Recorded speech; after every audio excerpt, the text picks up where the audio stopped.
Hey, what's up, Global Village? Okay, I want to talk about psychology, and specifically, I want to talk about the psychology in Gaza between the two competing forces. Because conventional wisdom, and by just a simple look at sort of tangible metrics, it's very clear that the Hamas resistance are hopelessly outgunned and outnumbered. And it is somewhat of a fait accompli that they are a defeated and virtually spent force. So you would have to think, first of all, you'd have to wonder exactly who are Israel even really fighting now, because certainly if you watch most of the footage, their main uh, military engagements are between them and unarmed, defenceless civilians, which indeed must make the Israeli soldiers feel very proud of themselves. Killing unarmed, defenceless people must be something that they give out uh, badges and medals of honor for, I suppose. But that aside, if we take a look at some recent events, we can see that in fact there were some Israeli casualties as they were actually ambushed, and it appears that Hamas is still continuing to fight on. So, what occurred to me is that we need to examine psychology, and we need to stop and realize what that might mean in relationship to this conflict beyond the raw numbers. So, what am I talking about? Okay, let's start with the Israelis. Let's take a look at their society, because they are in every sense of the word, a modern, westernized, extremely wealthy country. They get to enjoy virtually every modern privilege that you would come to expect of someone in that particular society to be able to enjoy.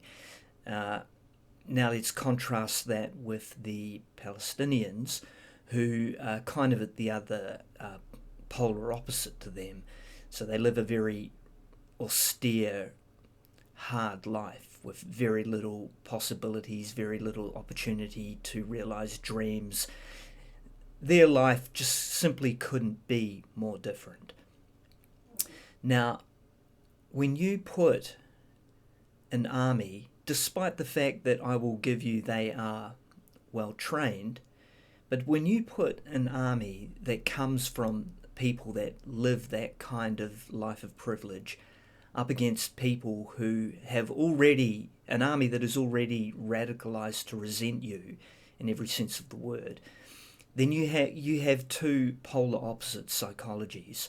Now, I'd like to point out that Israelis, and it's very clear if you just simply listen to Zionist rhetoric, they believe they are the superior people in every sense of the word. There's no doubt that that also transfers over to how they would expect themselves to perform when in combat. In other words, they probably imagine they can defeat Hamas like stepping on ants.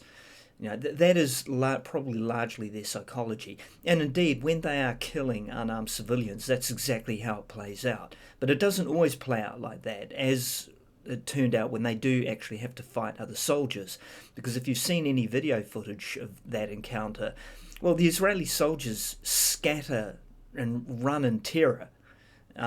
They're simply not used to actually having to fight other soldiers. They didn't sign up for that, right?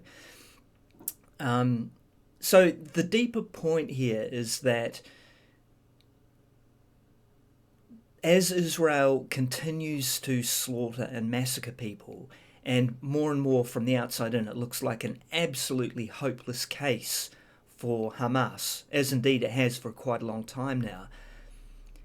What is actually happening is that the existing Hamas resistance, as threadbare as it no doubt has become, only continues to become more and more hardened.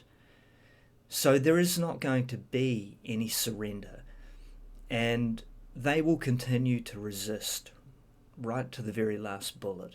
Now, the cynical people among us may think that the Israelis' political elite and the people making the decisions here probably actually realise that, and this is all part of their wider plan just to keep this conflict going, because they know they can't win militarily, because, as I said, the resistance will just continue and continue until there's literally no one left to fight. And as I said, they're banking on that, which is deeply cynical. And it's a horrific situation for the civilians trapped in Gaza, because for pretty much since this conflict begun, they've just been caught in a situation where they have no agency, they have no control over anything. This is playing out like someone. They have about as much control as someone who's fallen off a cliff face and is now hurtling towards the ground. They are simply there for the ride, and it is just for someone like me who can actually feel empathy for other human beings. This is just one of the worst things to have to watch. That I really can ever even imagine anyone having to watch. It's just horror. It's a horror show. But anyway, I just wanted to make a point about the psychology here.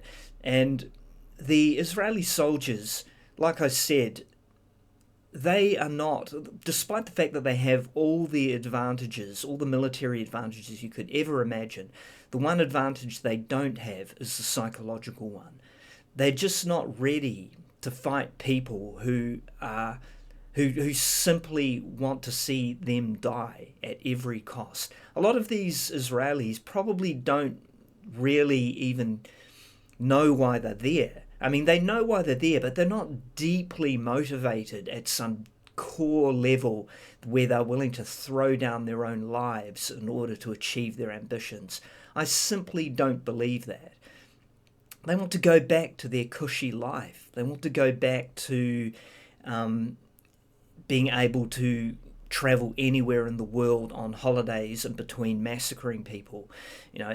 This is what they really want. They don't want to be stuck in a situation where they're having to be at genuine risk against people who want to see them die at any opportunity they get to kill them. The two psychologies just couldn't be more different. So again, maybe things aren't exactly as they appear, and Israel doesn't have everything its own way here, despite the fact that the ruling elite are quite cynically happy to see their own soldiers die in order to achieve their own objectives. This whole thing is absolutely grotesque. All right, Bendy out.